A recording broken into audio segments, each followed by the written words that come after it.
Hello and welcome to C++.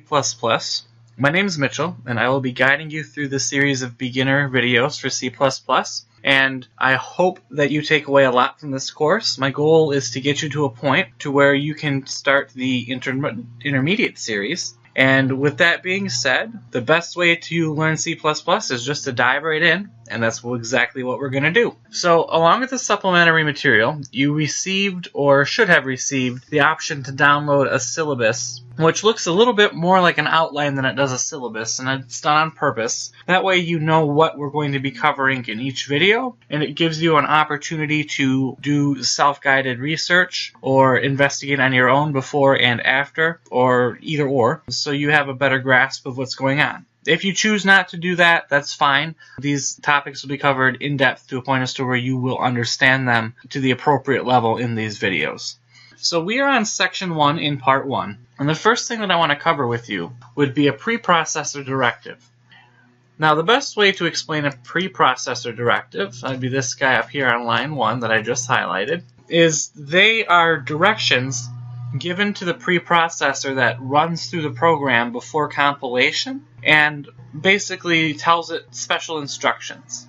In this case, we use the directive include, which means we're going to include likely a header file or a library or whatever you want to call it. And in this case, we're including IOStream, and all that does is simply includes the IOStream header file, which will allow us to input and output text and other things to the console. You can think of a preprocessor directive as anything that starts with that pound symbol or the hashtag, whatever you want to call it. That's how you can identify them. Now, the next thing that I'd like to cover would be int main, which is this line 5 right here. And what int main is, it marks the beginning of a function. And you can think of a function as a group or a collection of programming instructions or statements, whatever you'd like to call those, that is denoted with the word main there with those two brackets. Int simply stands for integer because it's going to return an integer value. I'll discuss in depth what return statements are like and what functions are like in later videos, but int main is required for all programs to run, so it must be there. Again, I'll just think of it as a function that returns an integer, and in this case it returns 0, which is classified as an integer in C++. And that's the first place that the program's going to start, is within int main. Of course, there are always exceptions. With other programs, like GUI programs, don't contain int main every time. But in our case, for what we're doing, it will be there. The next thing I'd like to discuss to you here that you'll see on screen is cout, which is this guy here on line 7. Cout is made possible by the IOStream header file. And all that means is that C++ is going to output whatever is fed to it on the screen. So the way this works is you have something called bitwise operators, which are these less than symbols that you see here and that you see here. And we basically feed cout directions from right to left, or the whatever way that your bitwise operators are pointing.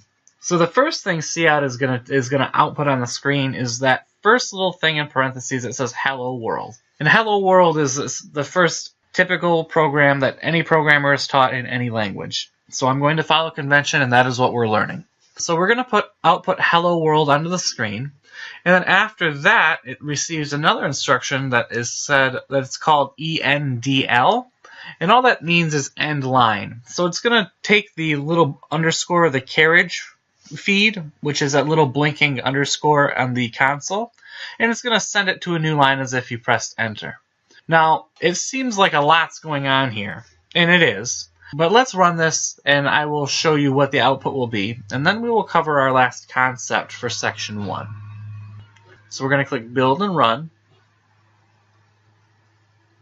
and you can see up here that we output hello world onto the screen, and there's a little space here in between hello world and the next sentence where the carriage feed would have been sent to a new line. And for those of you who are interested, it took 0.065 seconds for that program to execute.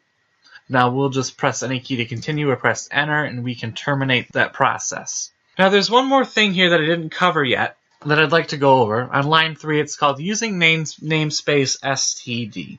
Now, The way that you can think of this is just a higher level of organization. And namespaces are currently going to be covered a lot more in depth later on in the intermediate and advanced videos. But we're just going to accept the fact that we use namespaces and that this is required in these programs and the future programs that we are going to be writing here. But again, they will be covered in depth much down the road because it's a rather advanced concept that requires a bit of background with the language before we can comfortably go over it. And that will conclude your first video. We aren't going to do any exercises or any try it on your own type things yet. We will do our first one of those in section 4. First, I would like to build a solid foundation and understanding of skills before we get to that point.